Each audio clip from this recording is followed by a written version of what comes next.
Stop killing your roses. This is the complete rose growing guide for USA. Most people believe roses are difficult, too delicate, too demanding, too easy to kill. So they either avoid roses completely, or they try once, fail, and give up. But here's the truth most gardeners never hear. Roses are not difficult. Roses are incredibly tough. They survive brutal winters, intense heat, neglect, and poor conditions. The real problem is not the rose. It's the small care mistakes we make without realizing it. Mistakes that block blooms, weaken the plant, and slowly destroy a perfectly healthy rose. In this video, that ends. You're going to learn exactly what roses need, what they absolutely do not need, and how to grow roses that bloom like crazy. Let's start with the biggest misunderstanding of all. When a rose struggles, most people blame pests, disease, or bad luck. But roses rarely fail because they're fragile. They fail because their basic needs aren't being met. Wrong light, wrong watering habits, wrong soil, wrong pruning. None of these feel dramatic in the moment. You water more because the plant looks sad. You give shade because the sun feels harsh. You prune because it looks messy. Completely logical decisions, yet often completely wrong for roses. Here's the mindset shift that changes everything. Roses are tough. Growing roses is simple. Correct care is everything. Once you understand what roses truly need, success becomes predictable. Let's build that foundation properly. Before planting anything, choose wisely. Not the prettiest label, not the biggest bloom photo. The right rose for your lifestyle. Hybrid tea roses. Beautiful, classic, dramatic, but high maintenance. Perfect pruning, regular feeding, constant monitoring. Great later. Tough for beginners. Floribunda roses. Absolute workhorses. Continuous blooms. Extremely forgiving. Perfect for most gardeners. Shrub roses. Low stress. High reward. Disease-resistant, hardy, nearly indestructible. If you want easy success, start here. Climbing roses. Spectacular impact, but need patience and structure. 2 to 3 seasons before peak performance. Now one critical step many skip. Check your USDA hardiness zone. A rose suited for Zone 9 may struggle in Zone 4. Match plant to climate, and you eliminate problems. If roses had one demand, this would be it. Sun. Direct, full sun. Minimum 6 hours daily. Not bright shade, not filtered light. Actual sun hitting the leaves. Why? Sunlight fuels everything. Growth, strength, bloom production, disease resistance. Less sun means fewer flowers, weaker stems, higher disease risk. Morning sun is ideal. It dries moisture quickly and keeps fungal issues low. Heavy shade? That's slow decline. If your location can't deliver 6 solid hours, move the rose. Nothing else compensates for poor light. Roses don't die from neglect nearly as often as they die from suffocation. Poor drainage. Water trapped around roots. Roots need oxygen. Without it, they rot. The perfect rose mix is simple. 1 part garden soil, 1 part compost, half part perlite or coarse sand. Loose, airy, well-draining. Rich. Quick drainage test. Fill a 12-inch hole with water. If it drains within an hour, you're good. If not, improve drainage.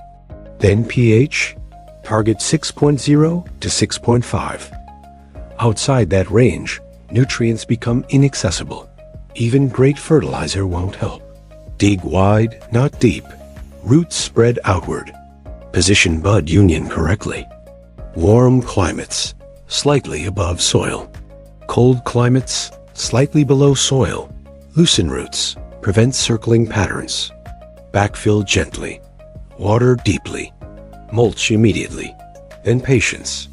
New roses establish underground first. Section 1 watering. Let us talk about the single habit that kills more roses than anything else.